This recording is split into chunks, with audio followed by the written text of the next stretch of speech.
Good evening and welcome to Daily Red Devil and welcome to the Manchester United versus Brentford match preview. But before we jump into that, please do smash a like on the video. Please do subscribe to the channel if you are new.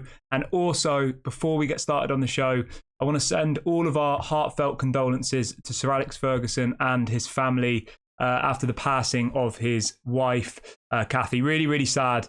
Obviously, all of our love and thoughts are with him and his family at this time. I assume there'll be some sort of memorial type thing before the game at Old Trafford tomorrow. I know they've put the flag down at Old Trafford down to half-mast, so I assume there'll be some sort of minute silence or something. I would imagine I would expect that to happen, but you never know with Manchester United, do they? But anyway, let's talk a little bit about tomorrow's game. As you can see on my screen, I have put together this lineup, and I have got all the injury news for you. I've got all the updates on who's going to be available, who's fit, and all the rest of it. So let's start off with that. Obviously, Erik ten Hag spoke to the press earlier on today, and we can confirm that Reguilón is still injured. Reguilón will not feature in the game tomorrow. So that's a massive disappointment for me.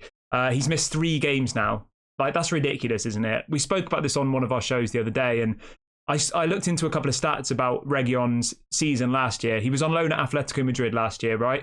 He played around 350 minutes all season because he was injured for the rest of the time.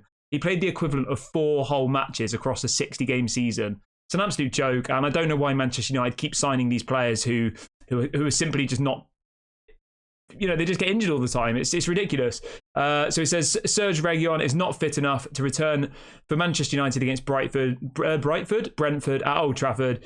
Reguilón has missed the last 3 games with a muscular injury and is still not fit enough to return to the matchday squad. The thing is with muscular injuries, they just keep happening over and over and over again. It's not just like a one-off thing. It's a recurring type of injury. So it's very frustrating, and it does make you question why Manchester United signed him in the first place. I was singing all of his praises for the last, for the games when he was playing. I thought he looked like a really good player. I even went as far as saying he was our best signing of the summer. This was obviously before Rasmus Højlund scored 2 goals against Galatasaray, so maybe that would change now. But he looked like the most hungry player out of all of our team to go and get, to go and put on that shirt and give us all a good show. But it looks like he's not going to be available, so that's pretty disappointing. Erik ten Hag was asked on changes for the game on Saturday, and he says, "We've had to make changes almost every game, and the routine changes. You make mistakes as a team, and the opponent takes benefit from it. So we need to be on the same page. We need communication in such moments to be well organised." So that's where we're at with that. The one big bit of news in relation to people coming back is that Antony is available for the game tomorrow and is expected to start the match, which I think is the right decision, to be honest with you. I think Antony on the right, I think we need him at this point. I know people aren't fully convinced on him, but I do think he works hard. I think he's good defensively, and I think he does have some good attacking attributes, although he seems incapable of using his right foot. So Antony will start the game tomorrow. So let's have a look at the lineup I've put together. I've gone with Onana in goal. I was thinking about putting Altay Bayindir in there, but to be honest with you, I just think he's going to start Onana. I don't think Altay Bayindir will start. So I think it's going to be Onana in goal. I've gone with Lindelof at left back. Maguire and Varane as the 2 centre-backs, and Diogo Dalot at right back. Now, the reason I've put Lindelof at left back is to allow Sofyan Amrabat to move into that midfield alongside Casemiro. I think this is absolutely essential for this game tomorrow. I think Amrabat's done well at left back. I think he's, for a centre defensive midfielder, I think he's done really well. But I think we need to allow him to move into that midfield area. We need to really see him in his actual position and see if that improves our team. So Lindelof's going in at left back for me. Obviously, Reguilón's injured, Malacia is injured, and Luke Shaw's injured. Dalot's at right back because obviously Wan-Bissaka's injured. So that's what we're looking like in the back four. Then moving up into the more attacking areas of the pitch, I've gone with Garnacho as the left midfielder, left winger, whatever you want to call it, benching Marcus Rashford. I've gone with Mason Mount as the centre attacking mid, benching Bruno Fernandes. I don't think he'll bench Bruno Fernandes, but this is what I would do, because Mason Mount's looked really good the last couple of games since he's come back from injury. So he definitely needs to start. I then have Antony on the right and Rasmus Højlund up front. Now, what could quite easily happen is Amrabat might end up playing as the left back. Bruno Fernandes plays as the centre attacking mid, and then Mason Mount plays next to Casemiro. That's probably what Erik ten Hag will do, but for me, I don't really want to see that. I think we need change. We need to switch things up, because the last 3 or 4 games, even the Burnley result, yes, we got the 3 points, but it was a poor result overall by way of how we played. So we really need to see a reaction tomorrow. We need to see that they actually want to wear that shirt, because we've got 2 weeks off then. 2 weeks international break with no football. we need to make sure we get a victory tomorrow. So at least then when we come back from the international break, we can try and kick on a little bit. I'm not by any means saying if we beat Brentford tomorrow, we're going to win the Champions League. Far from it. But we at least need that to solidify the mood around Manchester United. If we get absolutely battered by Brentford tomorrow, who knows what's going to happen? Obviously, it is 2 losses in a row. We've lost 3 out of the last 5 games.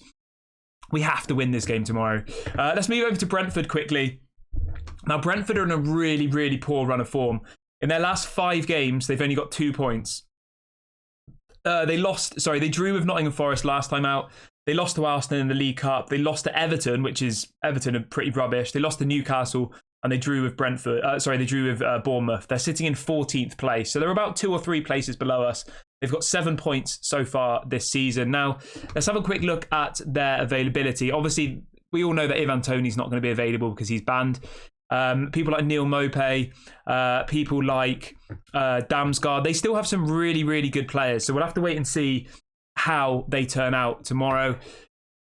I think we need to be beating Brentford comfortably. I do. You know, if they had Ivan Toney and a couple of their other better players who aren't available, I would say maybe it would be a bit of a competition. But they've got people like Ben Mee. Obviously, they've got Rico Henry at left back. He's a good player.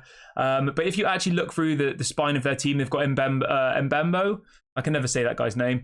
They have got a couple of okay players, but compared to what we have out and available, like on that pitch for us tomorrow, we need to be beating them comfortably. My score prediction for this game, I'm going with 3-1 Manchester United. I think it will be a convincing win. I think we're going to get quite a few goals, and then maybe Brentford will get one towards the end of the match when our players tire.